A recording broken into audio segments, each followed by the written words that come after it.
I have said this before, and I will say it again. Out of all the fandoms out there, there has never been more creativity than in the MLP community. Get your kid's ass out of here. Yeah, G4, this is probably the most creative of all stories. Hello, I'm Discord Jedi Knight. Alongside me is my droid G4, and today we're taking a look at a really interesting audio drama called The Mare Who Became Queen. I'm not kidding, I even remember the VeggieTales version of this story. This is a version of Esther. Why this story exactly?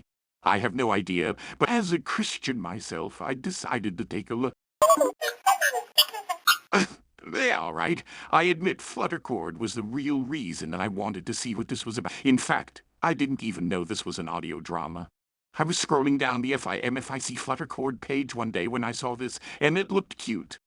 I didn't even read the description, I just wanted court action. No, not that kind of action, you dirty droid. I don't mind a good romance so long as it's a part of a bigger story. There are a lot, and I mean a lot of NLP Fluttercord fanfics that are just surface level I love you. Let's kiss the night away type stories with no real substance, and I actually can't stand those types of stories.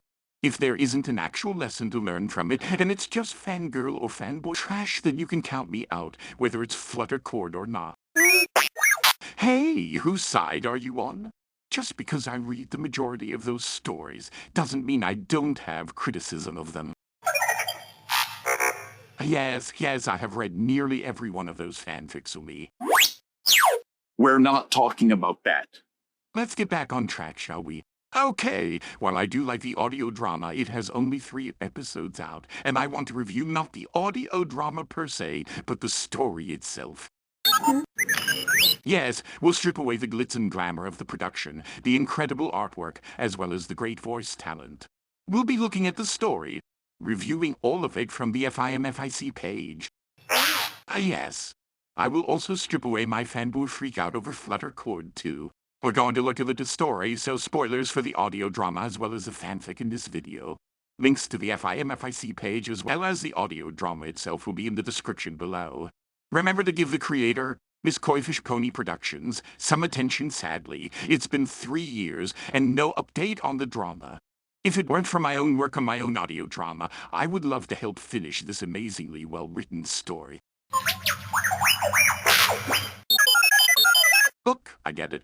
It is easy to copy other people's work, and it does actually help practice and train your own skills. When you can take an existing story and change it just enough to be not only unique and one of a kind, then I don't consider that copying. I consider that creative. It's not easy to make an original work, and to take inspiration from another and make it your own can be just as impressive, if not more so. This is what Miss Koi has done, and she's done an excellent job. Yes, I think that might be one of my favorite things about it. She often uses musical cues from classic Disney movies, like Aladdin, or even later on in the story, Can You Feel the Love Tonight from The Lion King? The way she pays homage to them, but states that this is not the type of story. Makes it just a fun adventure and keeps you on your toes, never knowing what old Disney song might spring up next. It was a fun read and fun to listen to as well. Also, this story does something that's unique among MLP fanfics. Usually, most fanfics use the MLP names of the characters, but this one keeps the names of the original. Fluttershy's Esther in Discord is Xerxes. But I'm going to keep calling them by their MLP names just for simplicity's sake. The story goes as follows, following the biblical tale. The king, with his grand power, does not like God, or in this case, Celestia, because yeah, she plays that part in the story. I did a video explaining how she and her sister are, in fact, not gods. You can go check out after this one, but let's stay on topic.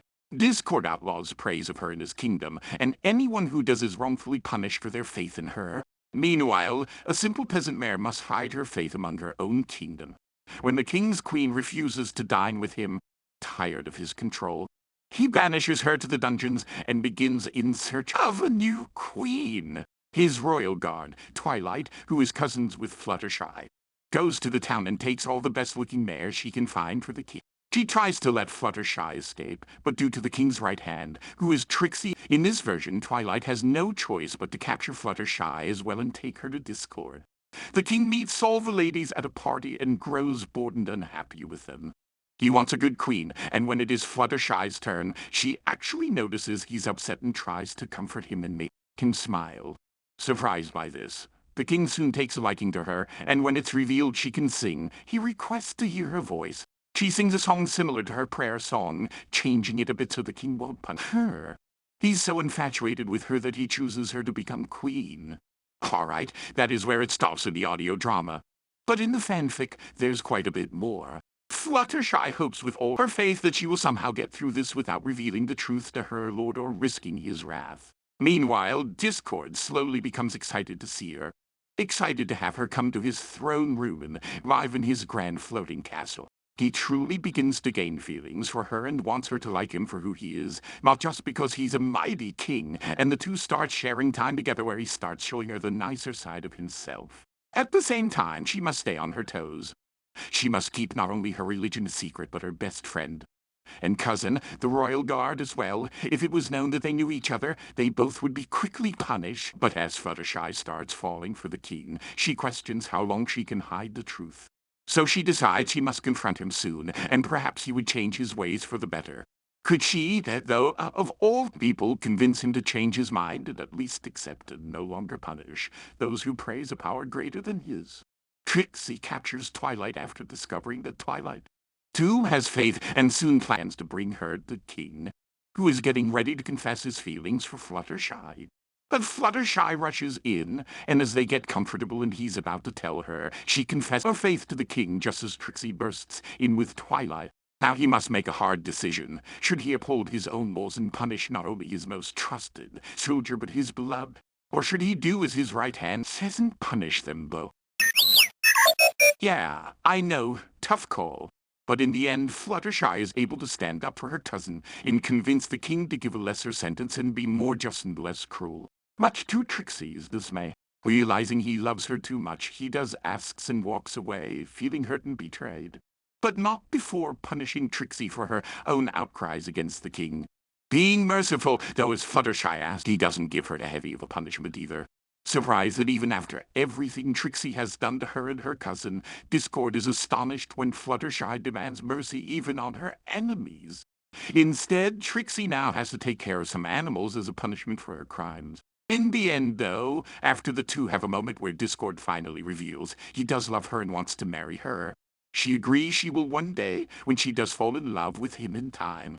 And it ends with him giving the people of his kingdom back the freedom of religion. Also, I should mention that while reading this, I really got like Hades from the Disney Hercules movie vibe from Discord, and I love that about it. It was just so fitting for him. I could even see Discord saying a few of his lines from the Hercules movie like that. How sentimental. You know, I haven't been this choked up since I got a hunk of moussaka caught in my throat. Huh?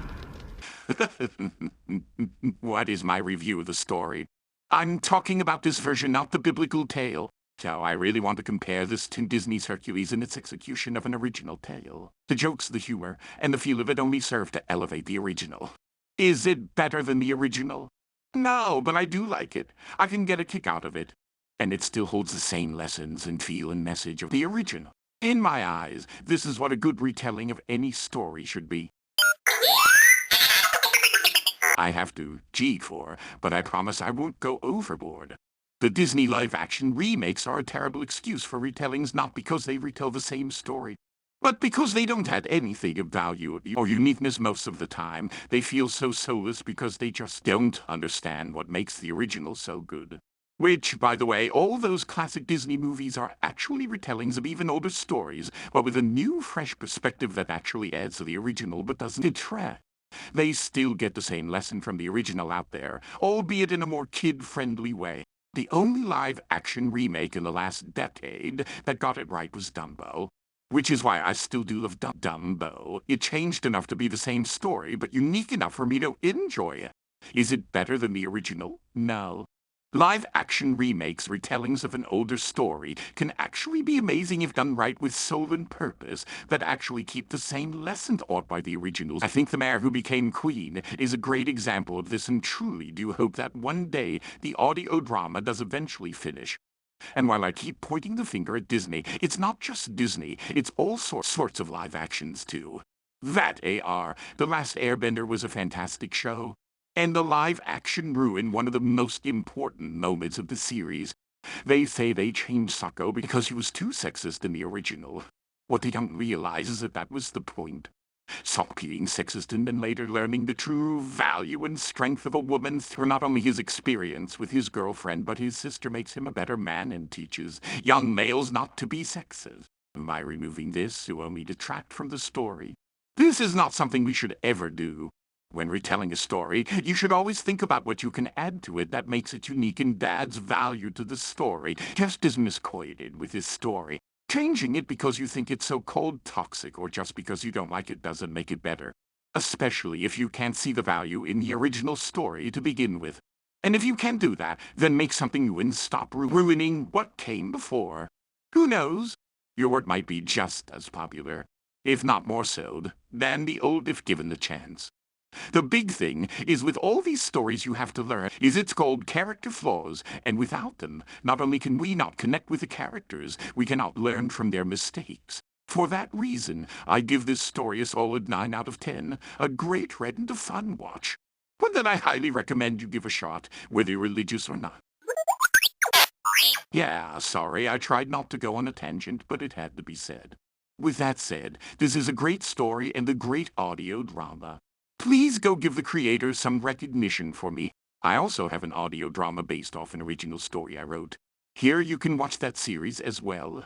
Thank you all for watching. Please like, share, and subscribe, and remember, my friends, friendship and storytelling is magic.